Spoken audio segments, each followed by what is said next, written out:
Hello and welcome to the North Metro SBDC programming. So, today, what we're going to talk about is mastering multitasking and well being and how to boost productivity and employee satisfaction in your small business. And what I didn't realize until right now, Raul, when you said that a small business is up to 500 employees, I did not know that. That's quite a few employees for a small business. My name is Naomi Stenton, and I own my own consulting business. And I am the only employee. So I don't have any employees at this time.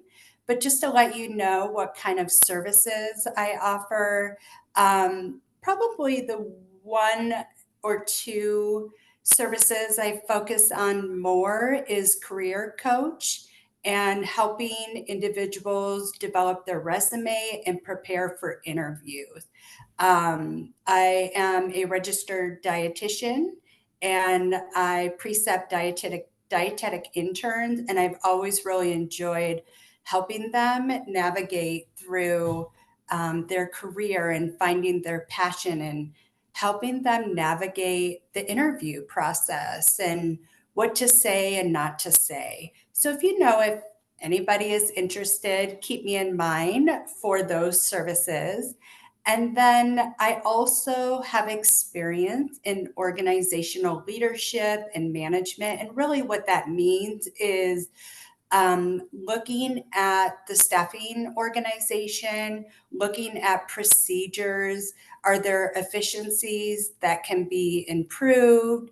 And just overall, how the operation run in your business and looking for those efficiencies. Helping individuals or business increase customer experience, change management. We deal with change all the time, whether it's around laws changing, the IRS requirement changes, procedures, or customers wanting a different experience. They're asking for something different, and I can help with change management. And then developing strategic priorities is another strength of mine. So, here is what we're here to talk about today, mastering multitasking and well being. I have to say that we live in a time where we're just constantly busy. The phone is ringing, emails are coming through. If you have notifications turned on your phone, you probably have Facebook notification, the news notification, email notification, and on and on. And then on top of that, we're working. We have a business to run. We have chores. We have bills to pay. We have children who want to know what is for dinner or when are you going to go to the store and buy what I want. Um, then we're trying to take care of ourselves. When am I going to fit in a walk? When am I going to do self-care? When can I take care of me? And so constantly we're in overload every day. We have things to do. And that can become very overwhelming and impact our well being. So, for today, some of the key outcomes we're going to hopefully accomplish is defining multitasking, recognizing and understanding the effects of how multitasking can impact our brain, how to implement strategies at your business to help your staff incorporate self care and personal time, how you can incorporate within your business to help your staff feel effective, and how they can increase productivity. And then we'll summarize healthy examples of multitasking and self care that can benefit your business. So, the definition of multitasking is the performance of more than one task at the same time. Multitasking can be a strength for your business, and it can also make the brain feel like you're accomplishing a lot. Multitasking is really doing more than one thing at one time, but sometimes multitasking is known as going from one task to another, back to that same task to another. Multitasking is also known as switch tasking. And some of the examples of multitasking can include very simple ones, right? Listening to an audiobook and walking in the neighborhood, reading a magazine and listening to music. Another multitask could be a customer service agent taking a phone call and inputting details into a computer software. And I want to use that example and talk about it a little more. When we're multitasking as a customer service agent and inputting information into a computer software, when we first begin to learn that job, we're not really good at it. We're learning. There's a learning curve. You're trying to listen and put the details in the right place. But over time, we improve the efficiency. We get better at it because there's repetitive motion in the task and you get more comfortable with what you're doing. That is effective multitasking.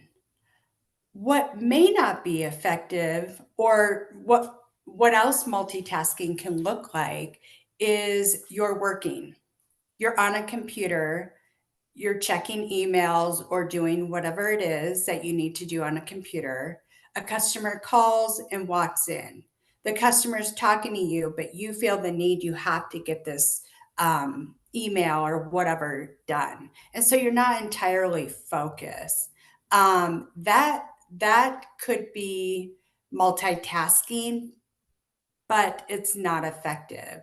And really, what should be happening is that switch tasking. You stop what you're doing, you focus on the customer, and then you come back. The problem is when we come back, sometimes we need time to remember, what was I doing? I don't remember, and we need a little bit of time to get back into that groove. All right, so the science of multitasking, um, there are benefits. When an employee becomes effective at learning a task, such as that customer service agent entering information into the portal, you're saving time and resources, versus the customer agent taking a phone call, writing things down, hanging up, and putting things into the computer. That's saving time and resources.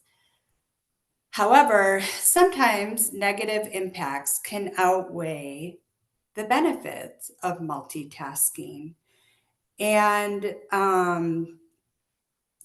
I think what I would like to just say about that is when we're multitasking and we're switch tasking, we're we're not focusing. I'll give you an example of what my day can look like, and this may look like the same for you.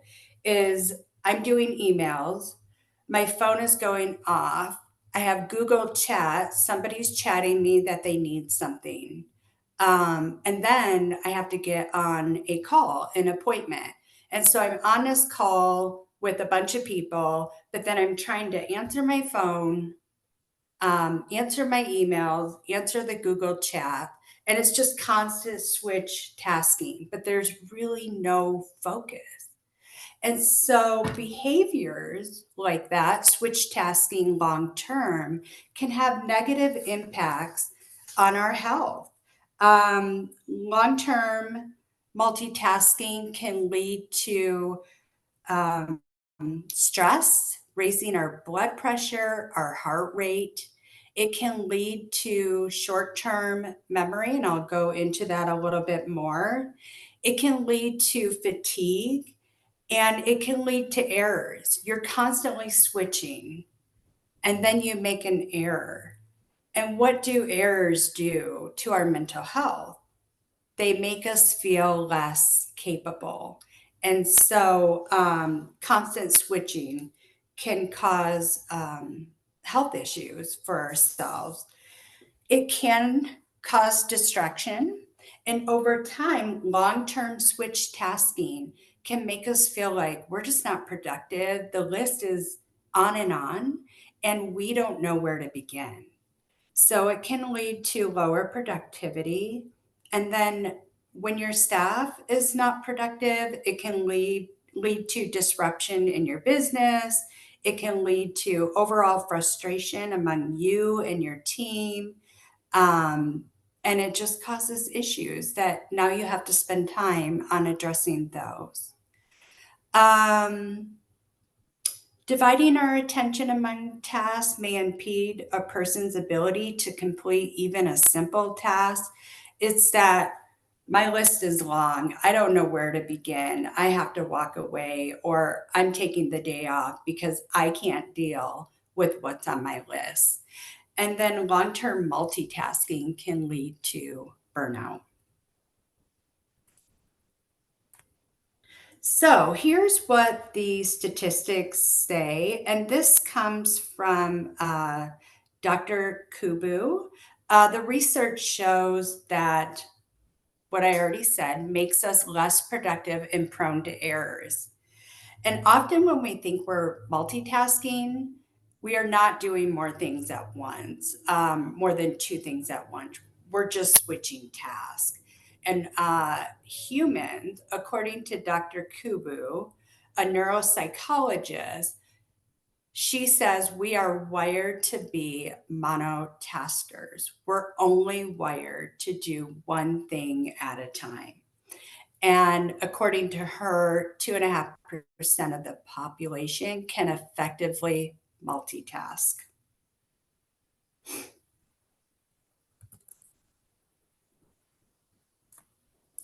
So I talked about this already. The long term effects of frequently switching from one task to another.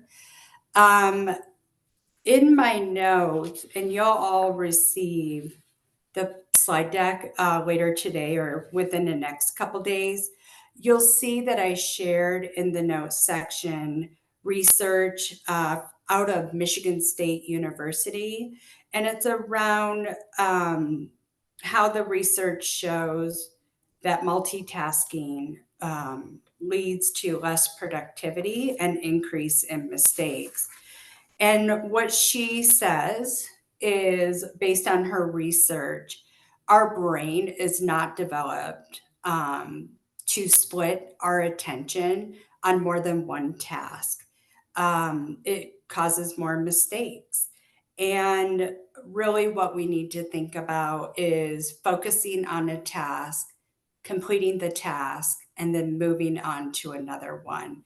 And we're going to go into some solutions and more examples of what I'm talking about when I'm speaking about just completing one task at one time.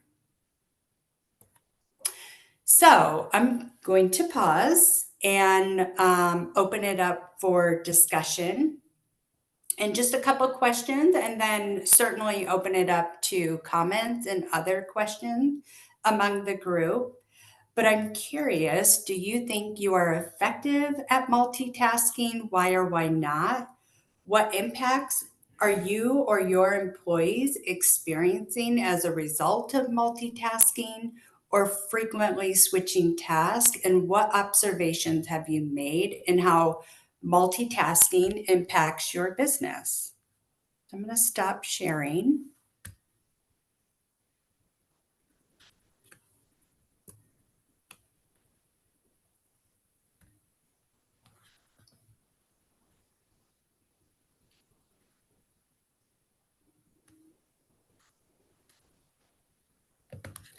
One thing Would I hate is when anyone? people try to drive and carry on a conversation or a meeting, not a conversation, but a meeting.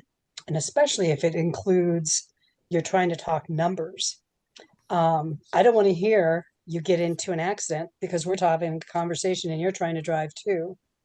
Um, and that I've gotten into arguments and I have agencies that won't even talk to me now because I say, I don't want to talk to you while you're driving. I want your full attention on me or your full attention on your driving. Um, so that's a tough one for me. Yeah, Carol, and thank you for saying that. And the research also indicates that driving while speaking on the phone is very dangerous because when you're speaking to someone, in your case, it sounds like you were talking about numbers, but even on a personal level, someone's describing something to you, you picture it in your mind. And although you're looking at the road, your cognitive part of the brain is not working well. And cognitive means being conscious, thinking, and intellectual thinking or reasoning. And you're right, when you're driving, you're just not totally there.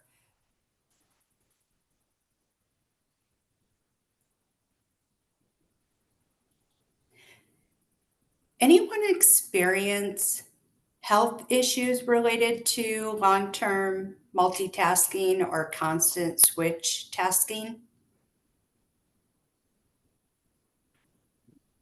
Yes, definitely. I have. So, Yeah, mhm. It's difficult to, because sometimes you go home, you're supposed to leave, when you leave the office, you're supposed to leave even the thoughts related to the business is there, but it doesn't happen. I'm When I go to the bed, I still thinking about my clients and which company or insurance company I'm gonna pick for this specific client, and it's just hard. Sometimes I have to breathe and talk to myself and say, hey, you're at home, don't think about it. Tomorrow morning you'll do it. And my husband also helps me because he notices when I'm under stress or I'm, kind of like not in my, not 100% okay. So I'm there at home, but my mind is not there. So it's hard. And I remember a long time ago, I was under a personal situation, kind of a stressful situation, a difficult family issue going on. And at the same time, I have a lot of work to do, a lot of multitasking, that I needed to do. And I needed to go to the emergency room because I have a lot of pain on my left arm to the point when I got a little bit worried. So I needed to go to the emergency room. And the doctor told me, you have to relax. You have to take it easy. You have to take care of yourself because this is why you're here, basically. So, yeah, that's what happened. So it's not fun. yeah. Thank you for sharing, Carolina. And I can totally relate. That recently happened to me. And it was a big sign to slow down, right? Yeah. Yeah, it's not good for our health. And we're so connected. We're so connected to the phone, social media, our families. It's it's difficult. Yeah. Well, and I think the things without going to the complete, yeah, like emergency room, but those days where you feel like you've done so much, but can't remember a thing that you did. Like you get home and you're exhausted, but you didn't get anything done because you were going from task to task to task instead of like focusing. And yeah, I can catch myself like when I'm going home and get home and realize that, but I'm trying to figure out how to catch myself in the middle of it so I can have a more productive day versus like getting done to the end of the day and being like, oh my word, I was so busy and I didn't get anything done. Yeah. I know that feeling. It takes mindfulness, right? To take a step back and realize what did you accomplish. And I'm such a doer. I like lists and I like to get them checked off. But what I've had to teach myself is be mindful. There's only so many hours in a day. Sometimes just getting out of bed and taking a shower and going to work is enough, right? And we're not going to get everything done that we hope to because something came up or our body is just not feeling motivated to do that. Thank you. Yeah. When I was a single parent and working and everything, um, I always felt like I had to get everything done. And one thing that I realized is it will still be there tomorrow. And I used to tell myself that about house cleaning, because spend time with the kids, cleaning, it's not going to go anywhere. Well, 90%, I don't know what the percentage is, but a lot of things that we try to multitask and do, they're going to be there tomorrow, or they're going to be there in an hour when we get this thing done. So, Yes. Yep. They will be there. And sometimes we feel the pressure, there's one thing with task or grocery shopping, but another type of pressure is when a customer is waiting for something from you, and you feel like there's not enough time to get back to them, or um, you might assume they have an expectation of a timeline to get back. I know that for me in my mind, I'm always like, oh, I got this email. I have to respond same day or within 24 hours. And that's not always the case on the receiving end. And so I try to do, as far as email, I try to get back within a couple days. But when I'm working with the customer, I try to be upfront with the expectation and ask them, do you have an expectation of when you want me to get back to you? Or here is what I have on my plate. Would it be okay if I got back to you at this time? And then it's clear to both parties when we're going to follow up. And then I'm not laying in bed thinking, oh, I have to get back to somebody. They're going to judge me for not getting back the very next day. Yeah. So, my name is Jimmy Espinal with Thorn Maintenance. And for me, um, coming out of the military, I was a 8-year veteran. Learning that in the outside world out of the military, I had to redirect my multitasking because in the military they actually kind of push you to do that. It's kind of like a prerequisite. You got to do a lot of things at once. But what I learned, I've been out, I think 18 years now, is in the corporate world is having that patience with other people. So on the receiving side, knowing that they probably have a lot of things that are going on and have to do. So um, I'm always have to redirect my brain and say, okay, maybe they're too busy to, give me an answer right away, right now. But also in the property management business, I remember when I first started, it was one of their prerequisites too. Like as a maintenance man, can you multitask? That's one of the resume interview questions. Can you multitask? And it was like, okay, yeah, but in retrospect, another thing thinking about it is the age. Is, as I'm getting older, I know that, it's just happens. You become more forgetful. It's harder to multitask, and it does affect your health more. You get those stomach cramps, and you're like, "What? Did I eat something bad?" And you're like, "No, it's probably the stress." So Yeah. That rise in blood pressure, rise in heart rate.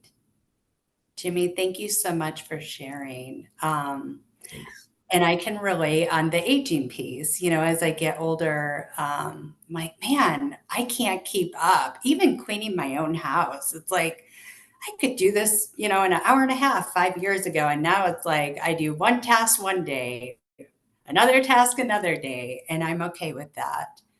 The other thing I wanted to comment on about something you said, I think the times have changed around interview questions. Back in the day when I was younger, it was always, can you multitask? Give us an example. Of course, we can multitask. Um, but long term, when we're just constant moving back and forth, it can be detriment to our health. I don't hear that question as much in interviews, but there is a lot more recent research around multitasking and how it does negatively impact our health. And so I think employers are becoming more aware of that and implementing wellness procedures to help employees take care of themselves. And this might be a good time to move into the conversation around solution. But before I do it, was there anything else anybody else wanted to say? Hey, Naomi, this is Andrew. I just wanted to add in regards to what Jimmy was talking about, as well as your definition of multitasking, switching tasks. I think part of those interview questions is more of a triage type of question in terms of how quickly you can prioritize and triage a situation versus necessarily multitask. So I was kind of relating to what Jimmy was talking about in regards to from a maintenance perspective on triaging versus multitasking or switching tasks. And then obviously the other type of multitasking we've been speaking about, obviously just prioritizing activities and being calm enough to be able to get through those things. So anyways, that's just what I wanted to add to the conversation. Thanks. Thank you. Thank you, Andrew. All right, I'm going to go back to sharing my screen.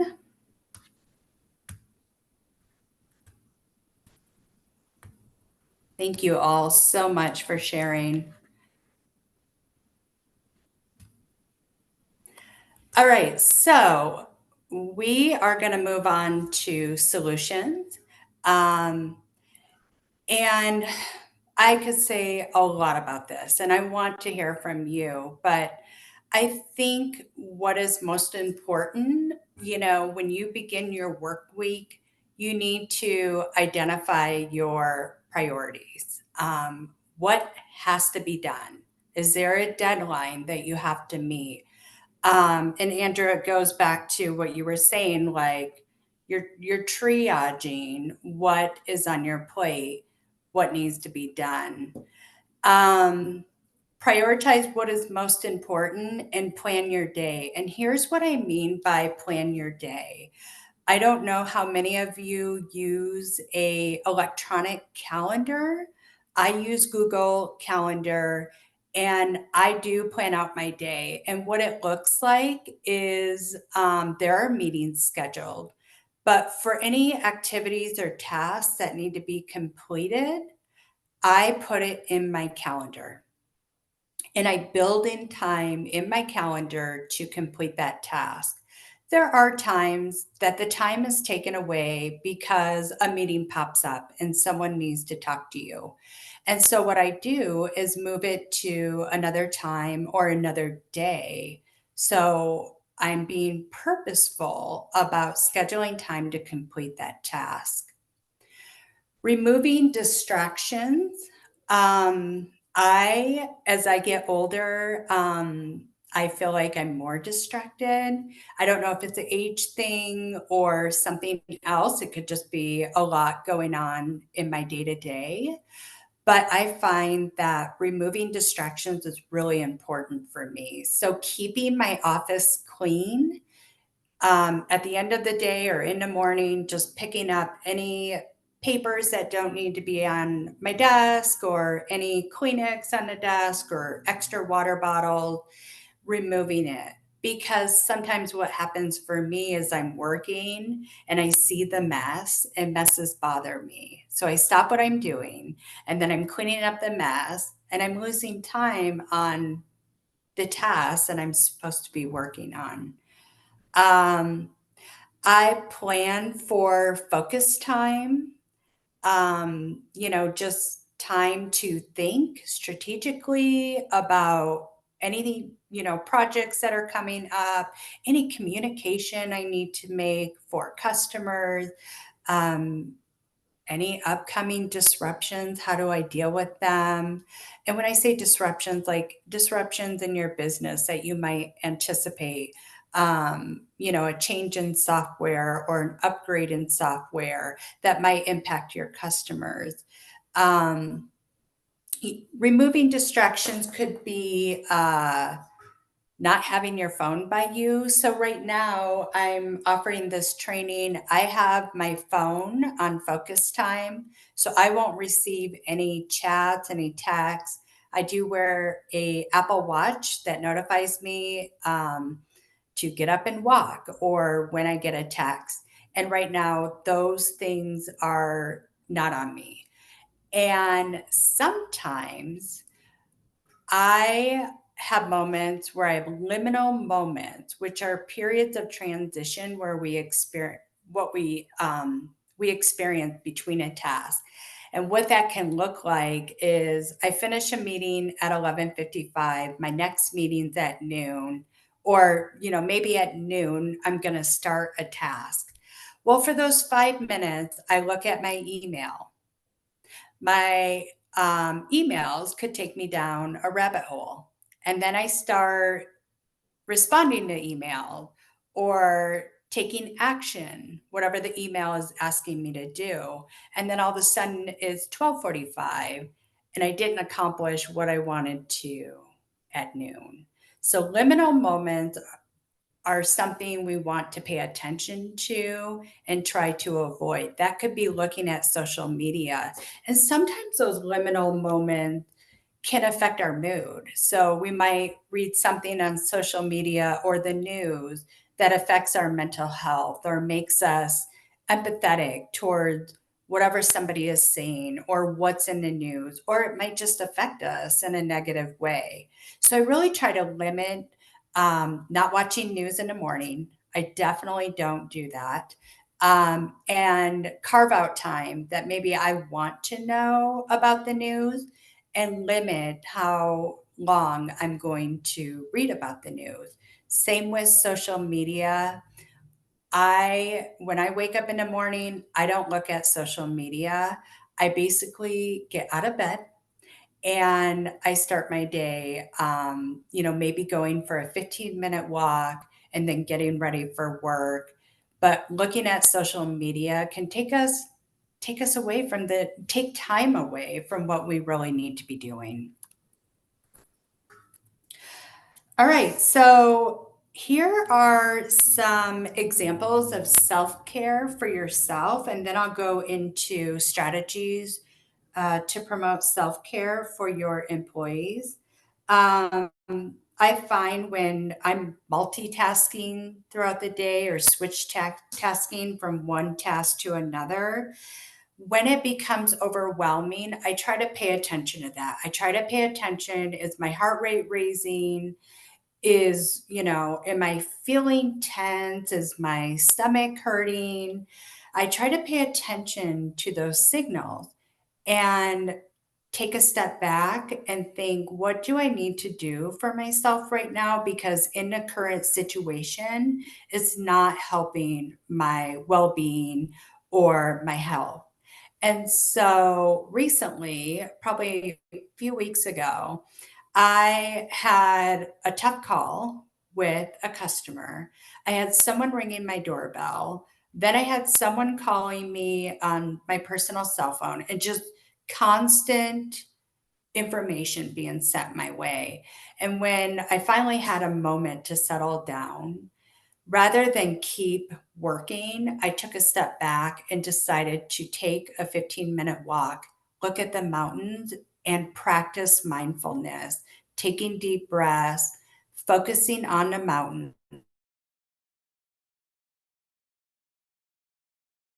focusing on what's going well and was bringing to me that day. Hobbies are really good for cognitive, to keep your cognitive strength up in your brain. Doing things like playing games or putting together a puzzle. Puzzle requires you to put pieces together and really think about, where does this go? Sudoku, math puzzles, crossword puzzles, they require you to be intentional and think. And it practices memory. Do I remember the information? When we're constantly switch tasking, information is in one ear and out the other, and we're just constantly dumping and moving on to the next task. Therapy can be helpful. Sleep is super important, and I'm sure you all know that. Lots of research, it's on the news, how important sleep is in order to function well throughout the day. Hydration, water, having good nutrition, where you're eating, 3 to 5 fruits and vegetables throughout the day, and making sure that you get adequate protein, and just taking care of yourself. If you're eating out every day, eating a high fat diet, that's not good to your overall well being, or brain health. Some strategies that you could consider to promote with your staff on self care: allowing for paid wellness time. So maybe providing 15 minutes of paid time that you're encouraging your staff to take a walk, or maybe do some form of self care that brings them joy. And 15 minutes is an example. 15 minutes does go by quickly, but maybe it's 30 minutes where they can just be paid to take care of themselves. Lead by example, take care of yourself, show, behaviors such as you going for a walk or taking a walk together, or asking them about themselves, like, how are things going? How's life? And I know we have to draw the line on personal boundaries, but just asking people, do you have plans this weekend? What brings you excitement? What do you like to do? Um, Volunteering is a great self care. Giving back to others does bring joy to ourselves. I know that it's something I enjoy doing, just small acts of kindness, whether it's bringing a neighbor dinner, right? Or buying a coffee for a friend, or bringing a candle, to a family or friend member. And I find, if I commit to doing that once or twice a week, or just saying something nice to someone like, oh, I like your dress, it brings me joy when I get away from those behaviors and not doing random acts of kindness or planned acts of kindness. I notice my self esteem starts to decline, and those good feelings disappear.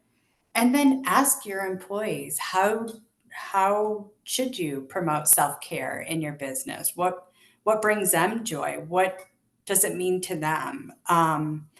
Because what you want to avoid is doing something that they don't really care about. It's not helping them bring self care. So I'll open it up to, I'm curious if anybody on the call offers self care in their business, and what that looks like.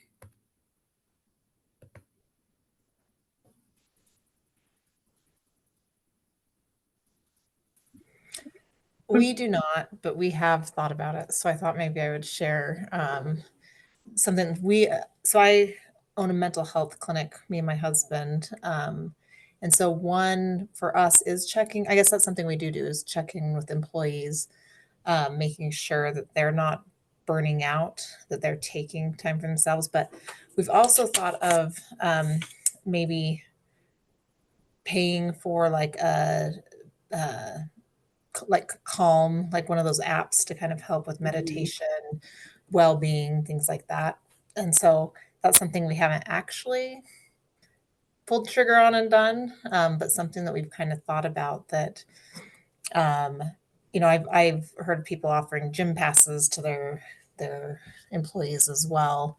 But for us, I just thought, in between clients, if you could do one of the meditations or things on the Calm app, that would be really helpful. Yes. Um, sorry. Go ahead, Becky. Oh, Becky? Me. Sorry. Oh, sorry. No, You it's didn't okay. show up yet, Carolina. Oh, Sorry. yes, thank you. No, I was wondering if maybe any of you have any resources that maybe you can share. Because I know in big companies, sometimes they have, gym memberships. Or they have some type of programs where they can do walks and they're gonna get a prize if they achieve certain amount of steps, things like that. For me, since it's just me, and now I have someone here in the office as well helping me, since I was getting super busy and crazy, and I was just feeling like, oh my gosh, how am I gonna do it? There's too much going on, which is good because we're getting businesses and clients, and that's really, really good. But at the same time, I started feeling like overwhelmed. And what I'm doing is I do take small walks outside. So there is a park in front of my office. So I'm just going down, I breathe and I know I have to do it. So that's what I'm doing. Probably I'm going out like 5 or 6 times a day. It's a quick walk, but it helps me.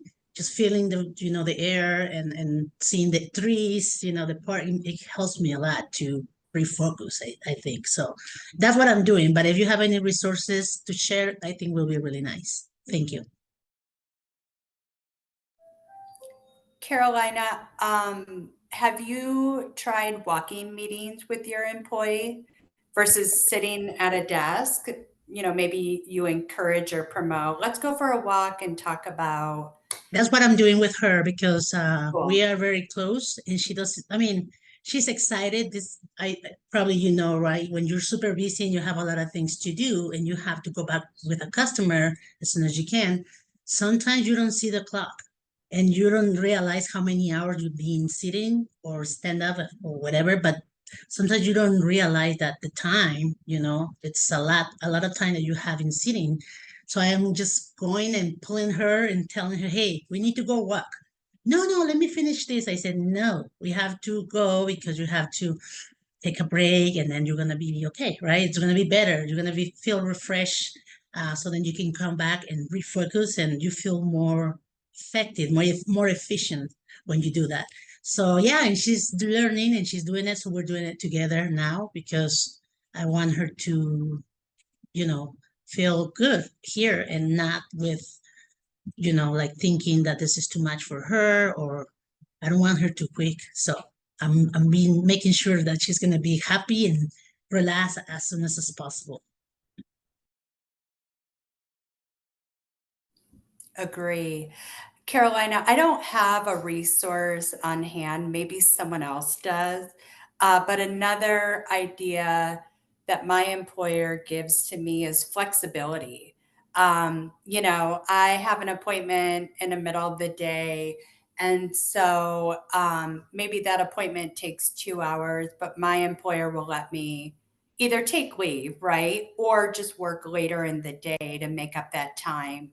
I feel like the pandemic has really helped companies come around with providing flexibility. They acknowledge how much more happier employees are because they can tend to their families or appointments. So just, I'm sure it's something you offer, but just another thing to think about. I would like to add something to that, Naomi, if you allow me. Because I think that's very important to be flexible. Because being a previous employee and raising a child, 2 children, and one of them with autism, so that was something that it was very good for me in my previous job because they were really flexible with me, because sometimes they call you from school and you have to just run over there and take care of whatever is happening. So I think this is something very important. It makes you feel as an employee, if you have the flexibility and you have this conversation with your boss, that you will feel safe, I guess, in your job site. And then you know that you can always make, I don't know, work maybe after hours, or maybe work on Saturday or even Sunday if you are available to do it, just to catch up on whatever you need to do on your job, on your work. But I think it's very important if you have employees who maybe are single moms, or maybe they have children with special needs, but they're good employees, you know, they're good workers. So I think if you can be flexible and assure to them that you are going to be there to support in the way you can, I think this is something really valuable, and I think it's important to stop talking as a mom and talking as a previous employee. So I think that's something, you know, that is very important, to be very clear with your employees in case if you have this situation with any of them. Yeah, I agree wholeheartedly. And one comment that I would add, what might work for one employee, the flexibility may not work for another. And so acknowledging that among the team. And sometimes employees might worry, like, well, they get this, or they get that. But reminding that person, your flexibility looks different. I'm your supervisor, I'm your leader. I'm meeting you where you need me to meet you. If you need flexibility like that, let's talk about that. So just keep in mind what might work for one person may not work for the whole team. Thank you. So I work in childcare, and I guess our way of dealing with things is different, or maybe it's just me. So I have I have an area for kids to go, and they can unwind there, they can breathe and just be by themselves away from all the other kids. And so that's one thing that I give myself, and I want to give my employee, if I can get my head wrapped around that. You know, like, even if it's just a tent outside, or, you know, something like that. And then this is going to sound really crazy, but on Amazon, I picked up this thing. It's called a crash pad. And it's like this 5 foot by 5 foot pillow. And it's stuffed full of different shaped spongy type stuff. And you can jump on it and roll on it. And the kids love it. Well, guess what? So does Carol. You know, it's just doing something and just taking your mind off of everything. Because I have to really focus on my jumping and stuff, or I could roll off and hurt myself. You know, so I can forget about everything else and just jump and enjoy it. And sometimes that helps a lot.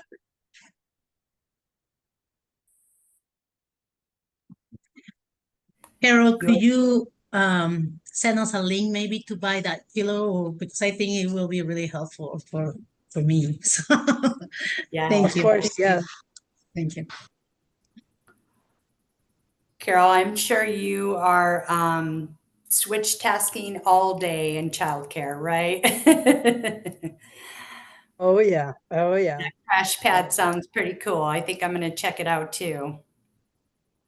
I love it. And, you know, I didn't buy it for me. In fact, I got myself a little trampoline, but that to me is more awkward and just not. This one's fun. So Yeah. I'll put it in the chat.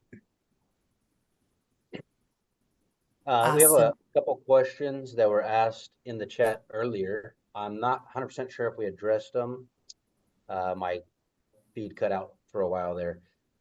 So Robin was asking much earlier, what are good KPIs, key performance indicators, for well-being, productivity, satisfaction? Is there a way that we can get metrics and actually try to be objective with this and know, are we supporting our well-being, or do we have a deficit in some area? Oh, well, thank you for pointing that out. I did run through the chat and I overlooked that one. I think one indicator is regular check-ins with your employees, asking them, how are you doing? How is your workload? How are you managing work life and personal life? And if you're not hearing concerns during those regular check-ins, that's one way to know that things are going well. Other indicators could be, Becky mentioned she's considering the Calm app for her staff. I believe there are ways to find out what is the usage. Are people using it? Asking staff, is it beneficial? Is it helpful? But I think maintaining open discussion with your team, like, okay, what is self-care to you? What can I offer? And then following up, like, okay, we implemented some new things. Are they helpful? Do we need to make some tweaks? Raul, did Uh, I miss any you, other question? maybe, and this is why I'm asking them just to make sure. So one more here. Stephanie had asked, Stephanie Abrams, how do you limit distractions when you are on the computer with so many things leading you down different paths when working on one task? I find that it's my biggest struggle lately when having so much to do and learning so much. Yeah. So I spoke about that a little bit. If your phone is a distraction, maybe putting it in another room. Something I encourage my staff, email seems to be a big distraction throughout the workday. So I encourage my employees, I'm not good about it. I'll set a goal and start to do it, and then I let that goal go. But it's something I probably need to get back to is setting time aside for email. 1 hour in the morning, 1 hour at the end of the day. Not leaving your email box open to see the emails coming in, because what happens is your anxiety starts to grow. You're like, oh, I need to get this task done, but I can see the work coming in. So that's another way to limit distraction. Setting a timer. This is something I do for myself. Okay, Naomi, you have 30 minutes. You are going to work on this slide deck, get some content in there. Your goal is to get a rough draft for half of the slide deck, right? And I set a timer. And knowing that a timer is set, it helps me know that I need to focus. I'm trying to accomplish a goal. Anybody else have ideas that they want to share how to remove or reduce distractions? I know we only have a minute left, but feel free. Yeah, we can go a little bit longer for those that would like to stick around, or Okay. I don't know if you're able to, Naomi. I I have am. a quick one. So for me, having things top of mind is super important.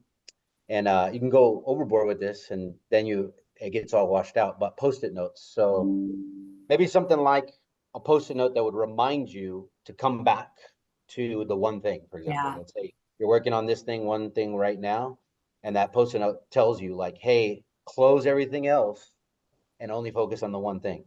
You know, um, and then Yeah. it's just a quick reminder, like, "Oh yeah, I got to get back on track." Yeah. I like to have these notebooks. Um, they're little, and I leave one by my bed. I have one in the kitchen, and I have one in the office. And as things pop into my head, like little things. What did I put on here the other day? I think I received a bill or something, due to a medical appointment, and I kept forgetting. And so I just write it down. Or, oh yeah, I got to call so and so. And I just write it down and keep working. It's Mhm. there. I'll get to it when the time is right. Yeah. Something that I would like to tell you that I do is I like to add meetings or appointments or whatever I'm gonna have to do, even personal appointments, to my Outlook calendar. And something else that I do, because sometimes I can forget as well to check the calendar. If it's something super mega important, I will set up an alarm on my phone. And I will say, Siri, set up a reminder for meeting with client, la la la, or I will say, set up appointment, and then the sound of the phone is gonna, help me out to remind them. And I do always that, sometimes a day before, or sometimes like 2 or 3 hours before, in case I forget, I can have enough time to get ready for the meeting or for the appointment. But this is something that is really helpful for me, because trust me, I can keep forgetting everything. If I can give you a big example, last Friday, my daughter needed to have she needs to renew her passport at the Mexican consul. So I did the appointment for her, right? That was an important appointment. And I did one for my husband, one for me, to do some other stuff that we needed. And I totally forgot, because I woke up thinking about a customer that I needed to complete the quote, and I totally forgot. And at the end of the day, I was like, oh my gosh, I forgot the appointment. Oh my goodness. So, and sometimes it's difficult to get those type of appointments, right? So that's what happened, because I didn't set up any alarm, because I didn't put it in my calendar, and I just forgot. So that's, yeah. I put most things in my calendar, even when recycling needs to go out, because it's every other week. If I don't have it in there, I will forget.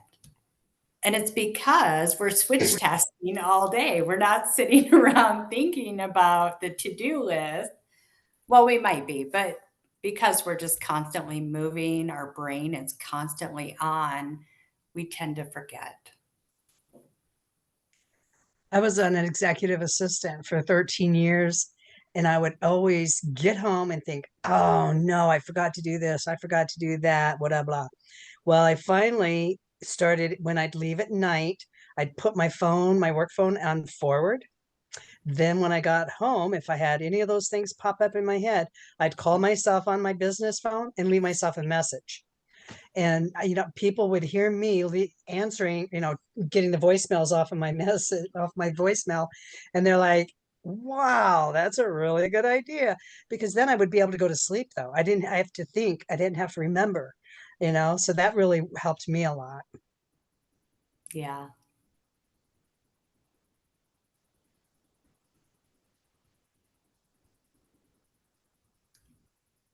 Any other questions or last comment? The only other thing I was thinking about is about self-care, and like the work environment is what I try to do for myself. And I don't have a lot of employees right now, but I was thinking just to sometimes, because I know it's hard, maybe to make work a little bit more fun instead of so serious and so strict.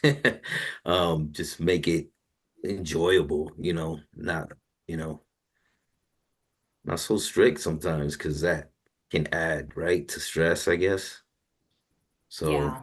just making it a little bit more fun. I think music is the thing. I'm big into music, so that maybe if it's allowable, if we're not in customers' homes and stuff, fixing things. We're like in a van, getting supplies and stuff, turn on some tunes and just make it a little bit fun, because Yeah. I think it's important. Laughter, laugh with your coworkers, share stories. When things do get tough, try to lighten it up. Life is already tough enough, and we spend most of our time at work. Why make it difficult there? Make it fun. And maybe get a crash pad like Carol. Turn the music on and lay in a crash pad. I put that link in the chat too. Thank you. Saw that. Thank you, Carol. I'll email that out to everyone. All right, Well, Raul. if there's Well, no this was a more, great group. yeah, Sorry yeah, I no, interrupted you. no, no, awesome engagement, great questions and contributions from everyone. We thank you for being here. Thank you, Naomi, for your expertise and sharing, and yeah. So if in the email, I'll give Naomi's contact if you all want to reach out to her. And then just last little plug for us, the free consulting one-on-one. Here's the links, but I'll also email them to you. You don't have to stress to get that down right now. Definitely utilize it.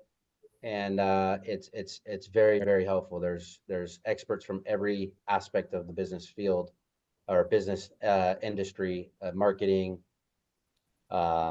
lawyers, even things of that nature. So use us for a resource, and we'll go from there. And we'll look forward to the next one with you guys. Nice to meet you. Carol, you want to say something? No, I just want to say thank you and nice to meeting you all. And I believe I hope to see you in the group that we have in Facebook. We have, right? Raul has for all the You're businesses there. around the It's yours too. Thank you. So yeah, I think if we can get in touch and keep in contact in this group, it's great because it's just for local businesses and it's a great thing. So hopefully eventually Raul can do maybe some kind of like a coffee meeting or something like that, and maybe we can get together, share information and networking, so that way we can also, share clients, based on what we do. If they need something, I don't know, related to maintenance or I don't know, whatever you do, we can share and recommend each other, so that way we can continue growing our businesses. Thanks for mentioning that, Carol. Yeah, Of I course. do have a Facebook group. I will send the link in the email, and it's more of a social sort of approach to getting all the entrepreneurs together that we work Mhm. with, have worked with. Real quick, actually, Carol Ortiz here, Carolina, she did our digital marketing boot camp at the beginning of the year, and she was just so plugged in and engaged and put the effort in and overcame fears and whatnot. So we actually recognized her as our success story of the quarter, Oh, the thank first you. quarter of the year. Just so you guys know, she's pretty Oh, awesome. And thank so if you. she says I it, appreciate you should do it. it. Exactly. You should do it. I think it's a great I mean, I believe all that is being provided there is really helpful because you never, always learning, and especially now that we have new technology, new ways to reach out to clients. It's just everything is new and newer things are coming up. So we have to be, on top of these things in order to continue, doing good for our businesses. So yep, please go ahead and don't doubt to get, any information from them, or if you have any questions, you can reach out to Raul. He's very good on reaching back and helping us on whatever you need. So Awesome. Thank you. Thank you, everybody, for taking the time out to join me today. I hope you found the training helpful, and I loved connecting with all of you. Thank you. Appreciate the opportunity. Take care, y'all. Thank you for this presentation. Thank you.